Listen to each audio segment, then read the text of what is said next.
You guys aren't going to believe the absolute wild ride I just went on. Seriously, I thought I was just drowning my sorrows at my local pub, and somehow I ended up in a courtroom drama. It's the kind of story that makes you wonder if you accidentally wandered into a bad sitcom. I'm Dawn, and it's been a tough year. My husband passed away, and honestly, the grief felt like a physical weight. I wasn't much of a drinker before, but the local bar, the Rusty Mug, became my accidental sanctuary. It wasn't about the booze. It was the hum of conversation, the low lighting, the feeling of being around people without having to be with people. Soon enough, I was a regular, a friendly face recognized by the bartenders. One of them was Chloe, sweetest person, but you could see the weariness in her eyes from dealing with everything the job threw at her. Lately, everything included a bizarre influx of wrong numbers. People calling, asking for someone named Brenda. Chloe, bless her patient heart, would explain, "Sorry, you've got the wrong number, no Brenda works here," and move on. It was annoying, but manageable. Then came her. We'll call her Karen because, well, she just was. She started calling, and her calls weren't just wrong numbers, they were demands. Her voicemails grew increasingly unhinged, spitting fire, accusing, threatening. "Where is Brenda? Tell that hussy I know she's there. I'm coming down there, and you'll regret not putting her on the phone." Chloe was getting visibly stressed. Her shoulders were tense, and she'd flinch every time the bar phone rang. I watched her one slow afternoon, her hand hovering over the receiver, dreading picking it up. My heart went out to her. It felt like she was being targeted, and it wasn't fair. "Hey, Chloe," I said, sliding a little closer. "Let me get that for you. Just once to give you a break." She looked at me, grateful but hesitant. "Are you sure, Dawn? She's a lot." "I'm sure," I said, putting on my most reassuring smile. "Just a quick wrong number for a good Samaritan." I picked up on the next ring. "The Rusty Mug, how can I help you?" A woman's voice, already edged with fury, snapped back. "Put Brenda on the phone. And don't play stupid with me, I know she's there." "Ma'am," I started, trying to keep my voice calm and even, "You have the wrong number. There's no one named Brenda who works here. This is a local bar." There was a short, sharp laugh on the other end. "Oh, you think you're clever, don't you? Trying to cover for her. Are you her little lawyer friend? Or one of her pathetic coworkers protecting her? You think I'm stupid?" My brow furrowed. "No, ma'am, I don't think you're stupid. I just think you've genuinely called the wrong place. I don't work here. I'm just a patron trying to help out the bartender." "Don't work there," she shrieked, her voice suddenly piercing the quiet of the bar. "You just answered the phone. Who are you then, Brenda's new little sidekick? Tell Brenda I'm coming for her. And you too, for helping her hide. You're complicit." She hung up with a bang that reverberated in my ear. I slowly lowered the phone, my heart pounding. Chloe was staring at me wide-eyed. "See," she whispered. I just shook my head. That woman, wow. She genuinely thought I was Brenda's lawyer or something. But Karen wasn't done. The calls intensified. They weren't just for Brenda anymore. Some were directed at the bar itself, vaguely threatening legal action against everyone involved. Chloe was at her wit's end. One evening, after a particularly nasty voicemail, she finally broke down. I can't take it anymore, Dawn. What if she actually shows up?" That thought solidified something in me. This wasn't just a nuisance, it was harassment. "Chloe," I said, "you need to file a police report. You have all those voicemails, right? That's evidence." With me there for support, Chloe went to the station. The police were initially a bit dismissive, wrong number calls, but when they heard the level of threat and listened to a few of the voicemails, they took it more seriously. They advised Chloe to get a restraining order, and because I directly experienced Karen's aggression, they asked if I'd be willing to be a witness. "Of course," I said, surprising myself with the firmness in my voice. I wasn't just Dawn, the grieving widow, anymore. I was Dawn, the regular, protecting her friend. So a few weeks later, there I was. Not a lawyer, not a defendant, but a witness, sitting in a courtroom waiting for a restraining order hearing. The air was thick with sterile silence, so different from the comforting clatter of the Rusty Mug. Chloe was next to me, looking pale but resolute. And then Karen walked in. She was exactly as I pictured, sharp, severe, radiating anger. She shot glares around the room, settling her gaze on Chloe, then on me. She still didn't recognize me as just a patron. She just saw an enemy. When it was my turn to testify, I took the stand. I explained how Chloe was constantly harassed, how the calls escalated. I described the day I answered the phone, trying to be helpful. "And what did the caller say to you?" The judge, a formidable but patient man, asked. She immediately accused me of covering for Brenda and asked if I was Brenda's little lawyer friend or a pathetic coworker. I tried to explain, "Ma'am, I don't work here. I'm just a patron trying to help out the bartender." Karen, sitting across the room, let out a scoff so loud the bailiff shot her a look. "And how did she respond to that, Ms. Dawn?" the judge prompted. "She refused to believe me, Judge. She screamed that I did work there because I'd answered the phone, called me Brenda's new little sidekick, and threatened me, saying I was complicit and she was coming for me too."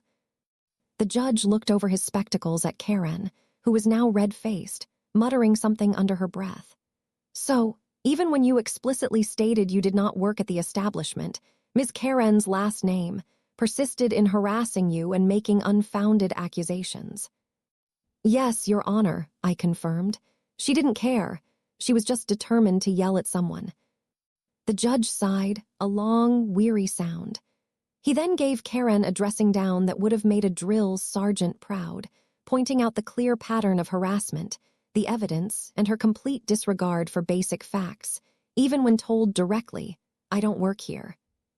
The restraining order was granted. Chloe cried with relief. And I, Dawn, who just wanted to fade into the background of a bar, found myself walking out of a courtroom with a quiet sense of victory. I was still grieving, still figuring things out, but I'd stood up for someone. And apparently, that was a pretty good way to start finding my feet again. Just don't ask me to answer the phone at the Rusty Mug ever again. Still watching? Dang, you must love internet drama. Smash subscribe. It's cheaper than therapy. All right, Reddit, buckle up, because I'm still scratching my head over this one. Moved into a new apartment building recently, figured I'd be a good, responsible neighbor. Turns out, some folks just assume good neighbor means free personal janitor. So I just hauled the last of my boxes into my new place. I was still in that blissful, exhausted stage of unpacking when I noticed a fair few dead leaves had blown into the hallway, right in front of my door. Nothing major, just a small drift. My first thought was call building management. It was, I'll just grab a broom and tidy it up. I mean, it's not like I'm a professional cleaner or anything, but it felt like the polite, adult thing to do for my new building. I'm maybe 2 minutes into my impromptu sweeping gig, gathering the leaves into a neat little pile when I hear it, a sharp, somewhat clipped voice from behind me. "Excuse me, are you the cleaner?" I turned, broom in hand, to see a woman standing there. She was probably in her late 50s or early 60s, impeccably dressed, with a perfectly coiffed haircut and an expression that screamed, "I manage expectations." My first impression was definitely stern. "No, I'm not the cleaner," I replied, a little taken aback. My brain was still processing the assumption. "I just moved in, actually. I'm Ethan, and I was just sweeping up these leaves in front of my door." I even offered a friendly, hopeful smile. Her stern expression didn't budge. If anything, it solidified into something akin to disapproval. "Well, you should clean the entire hallway then, not just in front of your door." Her voice wasn't loud yet, but it had a distinct edge to it. "I pay rent just like you, and I expect the hallways to be clean." I tried to explain again, patiently. "Ma'am, I'm not employed by the building. I'm just a resident trying to be a good neighbor, keeping the common area I use tidy." She just stared at me like I was speaking a foreign language or perhaps trying to sell her a bridge. "That's irrelevant. You have a broom, you are cleaning, so finish the job. If you don't clean the entire hallway, I will call the landlord and have you evicted for not maintaining the building." "Okay, hold on a minute." Evicted. For sweeping some leaves, my frustration started to bubble up. This was a wild leap. "Look, I'm not a cleaner, and I'm definitely not going to clean the entire hallway. I said, my voice firmer now, losing its friendly edge. If you have a problem with the cleanliness of the building, you should take it up with the landlord, not me. She let out a dramatic huff, a sound designed to convey maximum indignation, and pivoted on her heel, storming off down the hall, muttering something about lazy tenants under her breath. I watched her go, shaking my head. Well, that was a lovely introduction to the neighborhood, I thought, kicking the leaf pile into the dustpan with more force than necessary. I genuinely thought that would be the end of it. I was wrong. Oh, so very wrong.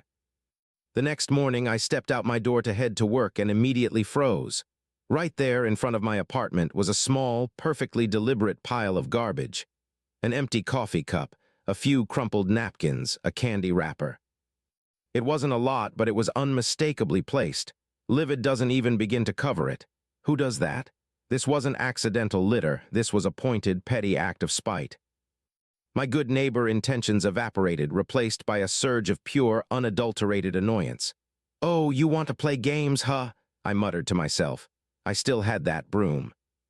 That evening, instead of just sweeping the bit in front of my door, I deliberately swept a much wider swath of the hallway, all the way down to her door, gathering every last stray crumb and leaf. I even paused for a moment, making eye contact with her closed door before neatly depositing the sweepings into the building's main trash chute. I wasn't cleaning for her, I was cleaning at her. A passive-aggressive ballet, if you will. And wouldn't you know it? As I was making my return sweep, heading back towards my door, I heard that familiar, clipped voice again. "Excuse me, are you the cleaner?" This time, there was a definite smugness in her tone, like she thought she'd broken me. I turned, and sure enough, there she was, standing with her arms crossed, a triumphant little smirk playing on her lips. "No," I replied, trying my absolute hardest to keep a straight face. "I'm not the cleaner. I'm just a resident who's trying to keep the hallway clean." That smirk faltered, replaced by that same bewildered, disapproving look. "Well, you should clean the entire hallway, not just in front of your door," she snapped, her voice rising in pitch. "I pay rent just like you, and I expect the hallways to be clean. And clearly, my expectations are being met now that you're doing your job." My patience had officially run out. "Ma'am," I said, letting a heavy sigh escape. "Let's be clear, I was being a good neighbor. You decided to be a jerk and leave garbage at my door. So now I'm just tidying up my space, and if that includes a wider path today, that's my prerogative. I am still not your personal janitor." She puffed up, her face reddening. "I'm calling the landlord right now if you don't clean this entire mess," she shrieked, clearly expecting me to immediately wilt under the threat. That's when I finally snapped, not with anger, but with a cold, almost eerie calm. "Go right ahead," I said, holding her gaze. "In fact, I'll save you the trouble, because I took pictures of the garbage you left at my door this morning. And I'm going to call the landlord myself to report the harassment and property damage." Her jaw dropped. The smugness, the entitlement, the indignation, it all drained away in an instant, replaced by a sort of stunned, deer-in-headlights panic. She stammered, "W what garbage?" "Oh, I think you did," I cut her off, my voice steady. "And the landlord will too when they see the time-stamped photos. Have a good day." I gave her my best, most saccharine smile, then turned and calmly walked into my apartment, leaving her sputtering in the suddenly very quiet hallway. About an hour later, my phone rang. It was the building manager. He'd received my call, seen my photos, and also received a rather irate, albeit vague, complaint from a resident about another resident not cleaning the hallways properly. He assured me he'd spoken to the woman. While he couldn't share details, he did mention that all residents are responsible for their own garbage, and harassment of fellow tenants will not be tolerated. The message was clear. The next morning, I stepped out expecting more garbage. Nothing. The hallway was perfectly clean. And from that day on, I never saw a single piece of trash near my door again, nor did that particular neighbor ever speak to me or even look in my direction again. Sometimes, being a good neighbor means knowing when to just sweep your own damn problems away, and when to call in the big guns.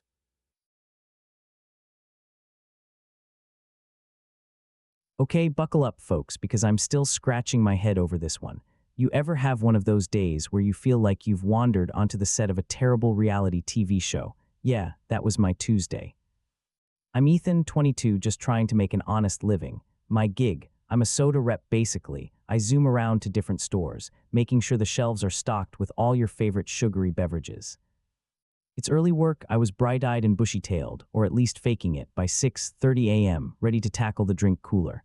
There's a certain quiet satisfaction in seeing a perfectly organized fridge, you know. It's simple, but I take pride in it. So there I am, knee-deep in cases of Mountain Dew, humming some forgotten pop song when this guy rolls up. Rolls up. He's got this half-empty shopping cart, a basket overflowing with what looks like every flavor of Doritos known to man, and this intense, almost aggressive energy about him. He just kinda stops, right in front of me, blocking the cooler. "Hey you," he barks, no preamble. "Open another register, now." I blinked. I'm wearing a company polo, sure, but it's got my soda brand's logo plastered all over it, not the store's name. My work vest is a completely different color than the store uniform.